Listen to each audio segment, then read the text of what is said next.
What's up, guys? It's Lou from Unbox Therapy, and we're going to keep the iPhone 5 coverage rolling right here on the channel. If you haven't subscribed yet, hit that button right now so you don't miss out on any of this good stuff. So what am I doing here? It's a physical comparison video. The brand new iPhone 5 up against the original iPhone 4 and the Galaxy Nexus. So first, we're going to start out with the original iPhone 4 that I've got in my hand right now. And of course, I can reach everywhere on the screen really easily. I can reach the power button really easily, so on and so forth. You would expect this to be the case, though, because it is only a 3.5-inch screen. Most people have held on to one of these by this point in their lives. At least a lot of people have, and most people are comfortable holding it.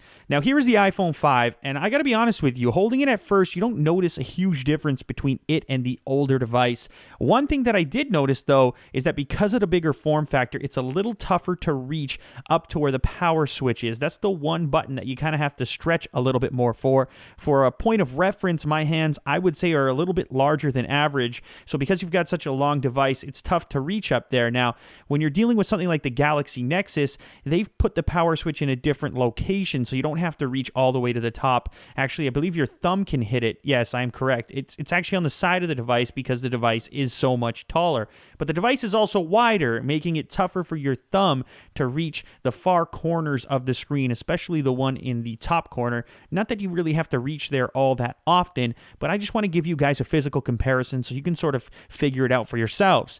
Now, to compare the aesthetic, we're going to start on the back of the devices. So first things first, you'll notice the cameras are in similar locations. The flash, though, has been moved down ever so slightly. Obviously, the materials in use here are different as well. You've got the glass back, which I was never a huge fan of on the iPhone 4 and 4S, and then this brand new aluminum or metal finish on the iPhone 5, which I'm a much bigger fan of.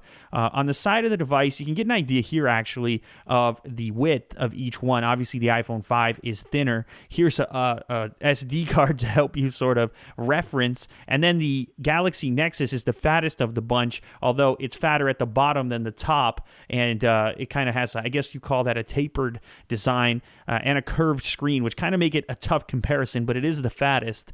The other side of the iPhone is where you're going to install your SIM card. Of course, the new iPhone uses a nano SIM, whereas the iPhone 4 and 4S was a micro SIM. Now, something I want to mention straight away is about brightness. I want to talk about brightness, and that's because both of these screens, in my opinion, are brighter and better than what's on the Galaxy Nexus. Now, of course, we're just talking screens, and the Galaxy Nexus has never been known for having a great screen, but at full brightness, both the iPhone 5 and 4 screen are way brighter, crisper than the Galaxy Nexus's larger screen. I would say the iPhone 5, I would say the iPhone 5 screen is a little bit brighter than the iPhone 4 screen, but it's not a huge improvement. Now, the next thing to talk about is the relocation of the forward-facing camera. It has now moved to above the earpiece on the iPhone 5 versus the iPhone 4, and it's much improved. I don't know if it's going to come through very well in the video that you're watching, but it is way better in terms of quality. It's light years better on the new one, but you should expect that. It's 720p now. Another physical difference is on the bottom. Of course, you now have the new port, which is the Lightning port, of course. And so because of that, you probably have a bigger space for speakers. At least that's my hope, that they'll be a little bit better. I'll be testing more technical stuff in a later video, benchmark, speed, etc. This is more of a physical comparison, just to let you guys know how you're going to adapt to carrying around a larger phone if you're an iPhone 4 user transitioning to the iPhone 5.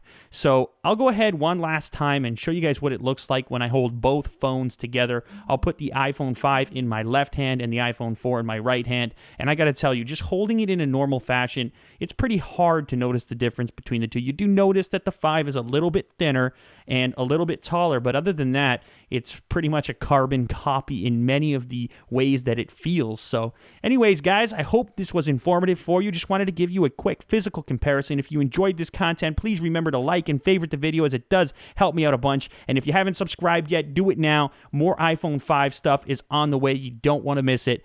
Catch you on the next video. Later.